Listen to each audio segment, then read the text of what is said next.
2001, a small town in rural Italy. A distinguished man walked into the local courthouse. For 4 months, he heard disputes, settled arguments, commanded respect. Everyone called him Your Honor. He was a Supreme Court judge, except he wasn't. When police finally caught him, they discovered his real identity. He wasn't a magistrate, he was a movie star. A man who had played Hercules on screen was now playing judge in real life. Some say fame destroys men, others say obscurity is worse. But what if a man experienced both? He was Italy's forgotten strongman. Imagine a body so perfect that Hollywood's greatest star needed him as a double. A Roman who conquered screens when every other hero was American. Then vanished for 36 years. His name was Alan Steele. And if the cameras hadn't filmed him, we might not believe he existed at all. From wrestling Steve Reeves on screen to allegedly impersonating a Supreme Court magistrate, in his twilight years, he lived one of cinema's strangest double lives. But this isn't legend. These moments were documented, and today you'll see them. The ones that sound like fiction, but are terrifyingly real. Number 1, The Judge Who Wasn't, 2001. 22 years after his last film, Sergio Ciani, the man known as Alan Steele, made headlines in Italy, but not for movies. According to Cinema Fan Page, he was accused of fraud. The charge? Impersonating a Giudice di Cassazione, a Supreme Court judge, for 4 months in a small town in Lazio. Think about what that means. A man who had spent his career pretending to be Hercules, Samson, and Maciste on screen, allegedly spent 4 months pretending to be a magistrate in real life. The ultimate role. No cameras, no script. Just a man and his performance. The Italian press documented it. Dopo il ritiro dalle scene nel 1979, il suo nome è tornato agli onori delle cronache per un episodio a dir poco singolare. After retiring from the scene in 1979, his name returned to the headlines for an episode that was nothing short of singular. That's one word for it. The man who played Emperor Commodus, who wielded fictional power over fictional subjects, allegedly tried to wield real power over real people. The strong man became the lawman. Hercules became Solomon. What happened to the case? The records don't say. How did he pull it off for 4 months? Unknown. Why would a former movie star attempt something so bizarre? That answer died with him. The Italian news reports exist. The accusation is documented. The mystery remains unsolved. Number 2, The Body That Matched a God, 1959. Cinecittà Studios, Rome. The biggest film production in Italian history needed something impossible. They needed a man who could match Steve Reeves. Steve Reeves. Mr. America, 1947. Mr. World, 1948. Mr. Universe, 1950. The man Britannica documented at 6'1", 216 pounds, with an 18.25-inch bicep, 52-inch chest, and 29-inch waist. The most famous physique on Earth. And they found someone who could double him. Sergio Ciani wasn't just close. He was close enough. Close enough that when Reeves couldn't risk injury, Ciani stepped in. Close enough that audiences watching Hercules Unchained never knew when the switch happened. But here's what makes it extraordinary. In The Giant of Marathon, they didn't just use Ciani as an invisible double. They put him on screen, face visible, wrestling with Steve Reeves himself. The opening credits. 2 of the most impressive physiques in Italian cinema grappling with each other. The moment is preserved on film. You can watch it today. One Peplum historian noted that Reeves rarely was pitted against a builder equal to his physique. But there was Ciani, equal, visible, documented. Within 2 years, the double became the star. Sergio Ciani adopted a new name, Alan Steele, and started carrying films on his own shoulders. The footage exists. The transformation is verified. The body that matched a god became a god himself. Number 3, the only Italian Hercules. Here's something that sounds wrong, but isn't. In a genre created by Italians, filmed in Italy, based on Italian mythology, almost every single hero was American. Steve Reeves, Montana, Reg Park, England, Mark Forrest, Brooklyn, Gordon Scott, Oregon, Dan Vedas, Pennsylvania, Brad Harris, Missouri, The Peplum genre imported its strongmen like exotic cargo. Italian bodybuilders had to pretend to be American just to get work. Adriano Bellini became Kirk Morris. Lou Degni became Mark Forrest. Sergio Ciani became Alan Steele. But here's what made Ciani different. He was one of only 2 native Italians to consistently play the lead heroes. Not supporting roles, not villains, the hero.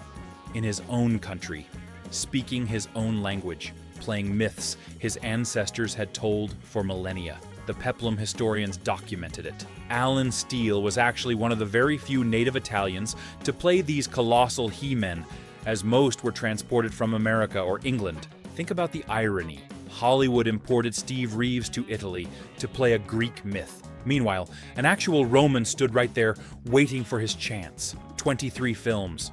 Hercules, Maciste, Samson, Ursus, the legendary figures that defined cinema's most muscular decade, carried by a man born in the shadow of the Colosseum.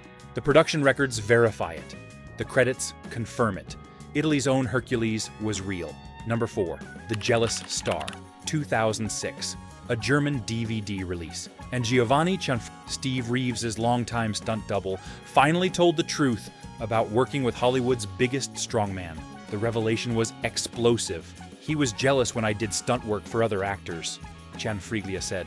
Steve said not to do so great of a job for the other actors, or else my career will not go well. Let that sink in. The world's most famous physique was threatened by his own stunt doubles. So threatened that he demanded loyalty, demanded they sabotage their work for others. Remember what I tell you, Reeves warned. So I would have to ask him permission if I could work for other actors. And Cianfriglia's assessment of Reeves' actual abilities, even more damning. There was a tremendous difference between us. He was well developed in weightlifting, but lacked some stamina and true grit. Stamina and true grit. The things that separate real athletes from men who just look like athletes. This was the world Sergio Ciani navigated, a world where the imported American stars wielded power over native Italian crew, where doubles were expected to be invisible and inferior, where speaking up meant career death. Ciani worked for Reeves, then replaced him as a leading man, then watched other Italians suffer under the same system, and never said a public word about any of it. The interview is archived. The testimony is preserved. The jealousy was real. Number 5, Deep Hurting. August 22nd, 1992. A television show aired an episode that would create one of the most famous catchphrases in comedy history, and the star of the film they mocked had no idea. Mystery Science Theater 3000, Episode 410. Hercules Against the Moon Men, starring Alan Steele as Hercules. The film has a sequence, a sandstorm sequence. For approximately 5 minutes, characters stumble through blinding sand. Nothing happens. No plot advancement, no dialogue that matters, just padding. Obvious, painful, eternal padding. Joel and the robots lost their minds. They started singing, "Row, row, row your boat," while crying.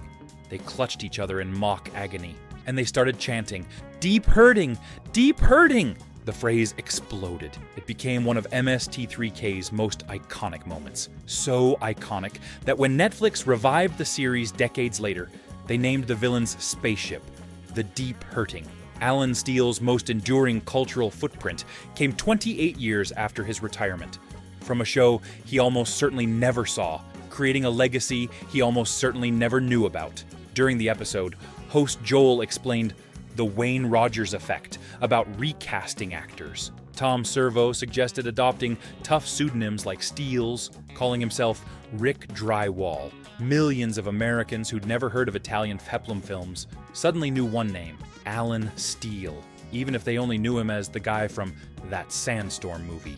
The episode is archived. The catchphrase is documented. The accidental immortality was real. Number 6, The Villain's Mask, 1962. Something unexpected happened. The man audiences knew as Hercules became the most terrifying figure on screen. The Rebel Gladiators. Director Domenico Paolella. Star Dan Vaddis as the heroic Ursus. And Alan Steele as Emperor Commodus. Not the hero this time, the monster. Think about the risk. Steele had built his career on being the savior. the protector, the man audiences cheered. Playing a villain could destroy that image forever. He did it anyway, and the result was magnificent. Peplum historians called it one of his best performances. His crazed Emperor Commodus brought something audiences hadn't seen: cruelty, menace, the darkness that heroes exist to defeat. One scene became legendary among genre fans. Alan Steele interrogating a chained Dan Vadis, the hero helpless, the villain in complete control, a reversal of everything the audience expected. The irony runs deeper now. A man who would later allegedly impersonate a judge spent 1962 playing an emperor who dispensed judgment, fictional tyranny, then possibly real authority. The pattern was there all along. The production records verify the performance. The acclaim is documented. The villain's mask revealed something real. Number 7. Blood on Italian soundstages. The Peplum genre had a secret. It was trying to kill its stars. Steve Reeves learned this the hard way. During the last days of Pompeii in 1959, his chariot crashed into a tree. Dislocated shoulder. An injury so severe, his business partner later recalled, Steve would have to endure that shoulder pain for the rest of his film career. That injury ended Steve Reeves, progressively worsened with each film until he couldn't continue. The world's most famous physique, destroyed by Italian production values. And the conditions that injured Reeves were the same conditions Ciani worked in for over a decade. Giovanni Cianfriglia described it in his 2006 interview. We had battles, we had horses, many confrontations. Horses falling with people. We would jump. There were places where we would jump out of trees. No CGI, no safety wires, no stunt coordinators with insurance policies. Just bodies hitting the ground and hoping nothing broke. Here's what made it worse. TV tropes documented the impossible situation. Bodybuilders did their own stunts because their large, muscular physiques made it nearly impossible for the low-budget Italian film crews to find stuntmen big enough to double for them. The heroes had to do their own dangerous work. There was no one else big enough to replace them. In 1964 alone, Alan Steele performed stunts in 6 different films. 6 films of battles, falls, horsework, and fights. The fact that no career-ending injury is documented for Ciani isn't luck. It's a miracle. The injury records exist. The conditions are verified. The survival was real. Number 8. The 4 Hero Summit, 1964. Italian producers had an idea that sounded insane. If one muscular hero was good, 4 would be legendary. Hercules, Samson, Maciste, Urs, the 4 greatest names in Peplum mythology, together, in one film, on one screen. Ercole, Sansone, Maciste e Ursus, gli Invincibili. Hercules, Samson, Maciste, and Ursus, the Invincibles. And Alan Steele got the biggest role, Hercules, the king of Peplum heroes, the character that had started the entire genre, given to an Italian when Americans dominated the category. Director Giorgio Capitani assembled the impossible cast. 4 heroes, 4 actors, 4 legendary physiques sharing screen time. A crossover event decades before. Marvel made that fashionable. The film captured something unrepeatable. The Peplum genre at its absolute peak, before spaghetti westerns stole the spotlight, before the sword and sandal craze collapsed. One final celebration. And then, 30 years later, that celebration got a second life. 1993, Australia. Filmmakers took Samson and the Mighty Challenge and did something unprecedented. They redubbed the entire film with improvised Australian comedy dialogue.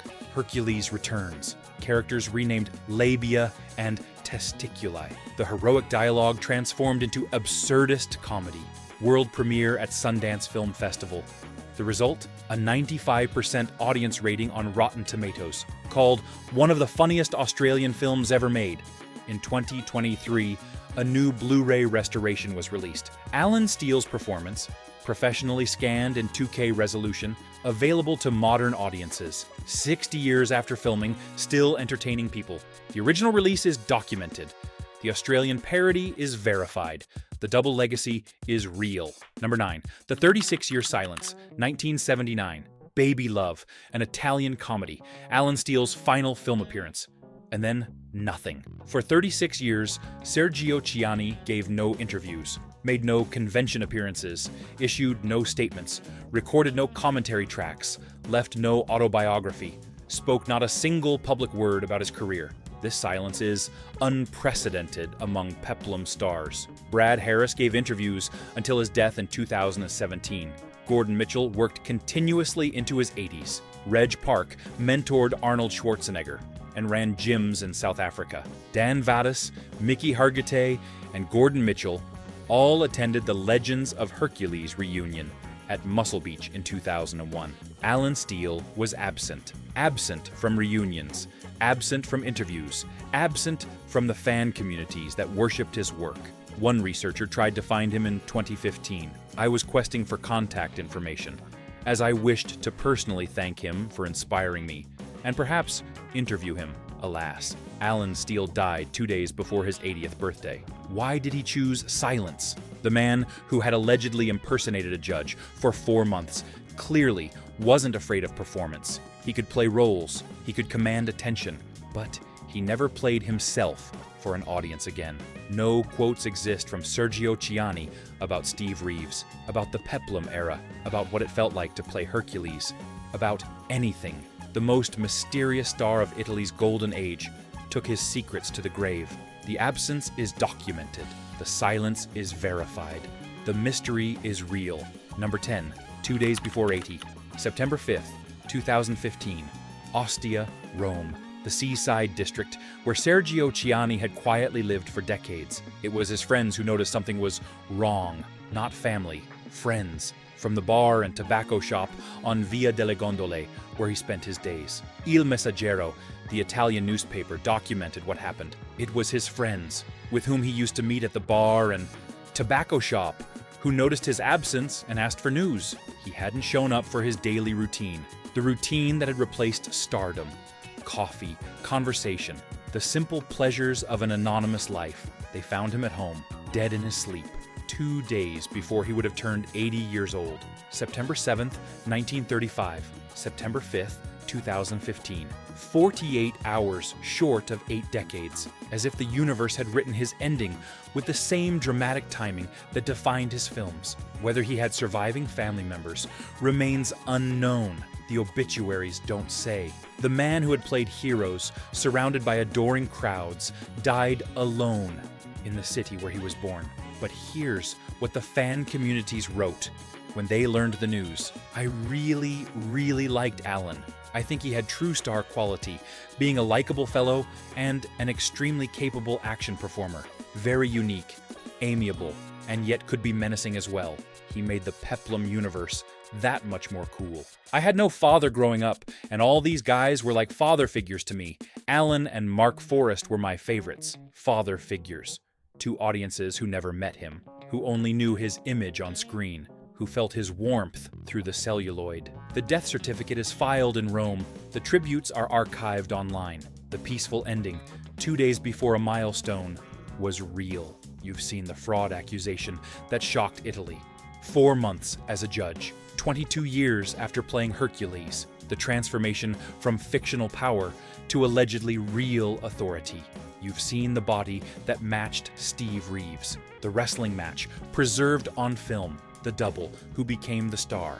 You've seen Italy's only Hercules, a Roman playing Roman myths while Americans dominated the genre. The irony that took decades to appreciate. You've seen the jealous star and his demands, the dangerous soundstages that destroyed careers, the 6 films in 1 year that should have broken him but didn't. You've seen deep hurting, the accidental immortality from a show he never saw, the catchphrase that outlived the man. And you've seen the silence, 36 years without a single public word, a mystery that ended 2 days before his 80th birthday, discovered by friends from a tobacco shop.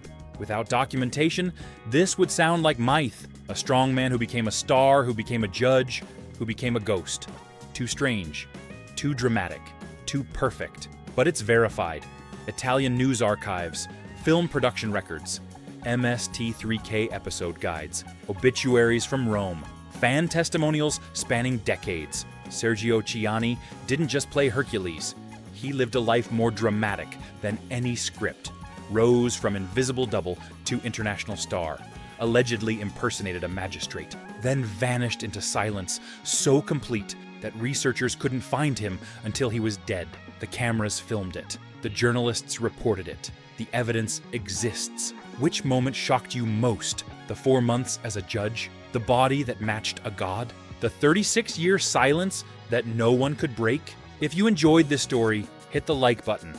It means the world to us. And let us know in the comments, which old Hollywood legend should we cover next? We're listening. Thanks for watching. More impossible stories coming soon.